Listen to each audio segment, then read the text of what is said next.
খুবই অবগত আছেন যে 25 বর্ষ উপলক্ষে মাননীয় প্রধানমন্ত্রী কর্তৃক ভূমিহীন ও গৃহহীন পরিবারকে তৃতীয় পর্যায়ে জমি ও গৃহ প্রদান কার্যক্রম বাস্তবায়িত হচ্ছে। এই কার্যক্রমের শুভ উদ্বোধন হবে আগামী 26শে এপ্রিল। মাননীয় প্রধানমন্ত্রী জননেত্রী শেখ হাসিনা এই উদ্বোধন করবেন। এই বিষয়ে আমি প্রেস ব্রিফিংয়ে আমি সকলকে স্বাগত জানাচ্ছি।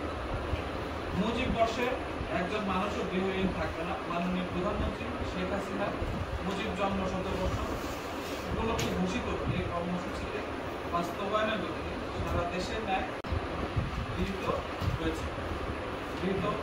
হয়। শুরু হয় গৃহ নির্মাণ উপযোগী খাস জমি চিহ্নিতকরণ, অবৈধ দখলদারদের কবল থেকে খাস জমি উদ্ধারকরণ, প্রকৃত উপকারভোগী নির্বাচন বাছাই, সঠিক মান এবং ডিজাইন অনুসারে নির্দিষ্ট সময়ের মধ্যে গৃহ নির্মাণ কার্যক্রম সম্পন্ন করুন। 2% জমি বন্দোবস্ত প্রদান, প্রপোরিয়াল ও রেজিস্ট্রেশন সহ হস্তান্তর কার্যক্রম। এছাড়া যেখানে খাস জমি নেই সেখানে সরকারিভাবে জমি ক্রয় ও বেসরকারিভাবে জমি দানের মাধ্যমে, জমি সংস্থানের মাধ্যমে ভূমিহীনদের মধ্যে জমি বন্দোবস্ত ও গৃহ নির্মাণ। আশ্রয় প্রকল্প এর আওতায় সারা দেশে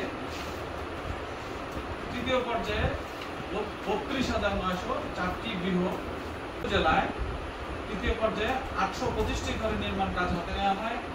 এই ঘরসমূহের মধ্যে 500টি